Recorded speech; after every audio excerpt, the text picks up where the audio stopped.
Spirit, we often get confused as to how it exactly works within us. A lot of Christians, for this very reason, have made many assumptions as to how the Holy Spirit works. Many of them appeal to emotion, to visions, and even to feelings that they feel physically within their bodies. What has the Lord Jesus Christ and His apostles taught us as to how the Holy Spirit works within us? During the Old Testament, like our readings within the life of David, it is mainly through the spoken word of God Himself that he hears audibly. This is not a feeling that they hear. It is a still voice, as the prophet Abraham has written when he heard the voice of God. A still voice that is audible, that is clear, that is full of instruction and specific things that they should do during that time. The way that the Holy Spirit works within us is through that very same way. An instruction that is clear. An instruction that can be understood, not by vague visions or feelings that we have to decipher for ourselves. Henceforth, we can rightly conclude that the only clearest way that the Holy Spirit can speak to us is through the written word in which was inspired by the Holy Spirit Himself. No longer do we have to rely on that still voice. No longer do we have to rely on visions, because Christ has already fulfilled all of these things within the Word of God and His life within our mortal realm.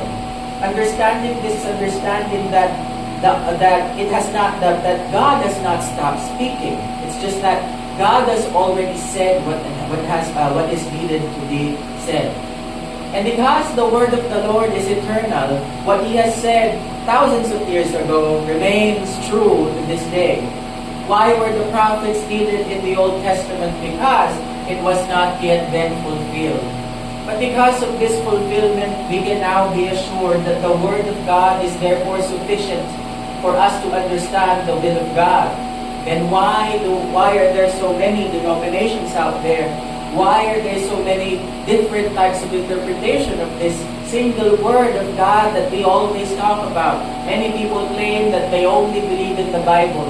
Many people claim that their interpretation was inspired by the Holy Spirit. Then how are we then any different from these denominations? How can we say that we have it right and everybody else has it wrong? And we can only do that by the very same trust that we have in this Word. We do not appeal to emotion or the changing of the times or the interpretations of someone who claims himself to be a supernatural secretary of God, in which he is the only one who can understand it. The Word of God is very clear. The instructions are very much unchanging. Our confessions were not brought about through thin air. We understand that our confessions was compiled through many studies in regards to what was truly believed in the beginning of the church. We did not come up with any of this. And yet many people pile us up with any other denomination, saying that Luther was the one who thought about these things. We do not believe a single word that Luther said. We only believe in what he has found to be there and have always been there. Our confessions echo the church fathers. Our confessions echo the earliest of saints. And we can clearly see that even our adversaries, namely the Vatican itself, understands that it has changed. And the only difference in how we believe that it changed and how they believe that it changed is because they deem it to be necessary. They believe in this notion of continued revelation. They believe that the Pope, when he thinks about something out of his head, was from the Holy Spirit, if it persists. Same within the Eastern Orthodox, who say that if it persists, it must be real. You can ask any of them, and that is what they will say. Our practices, while ancient, does not dictate our beliefs. Our practices, while traditional, does not dictate our beliefs. And our leadership does not dictate our doctrine.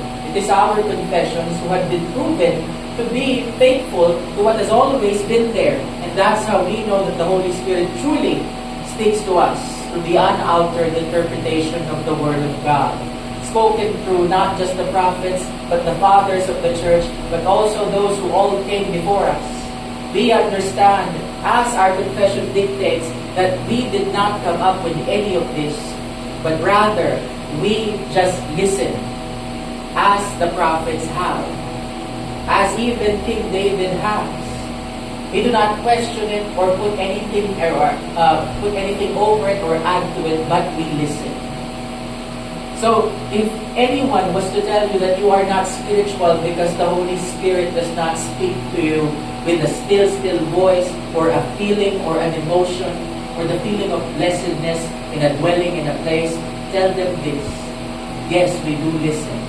The difference is we know and hear it clearly. We do not have vague visions, do not have vague messages, and we do not have vague emotions to guide us. But we have the perfect and unaltered Word of God to guide us, to tell us what we truly believe, to know that what we are doing is right. Many Lutherans have said throughout the centuries that the confessions may be wrong, but it has not been proven wrong ever.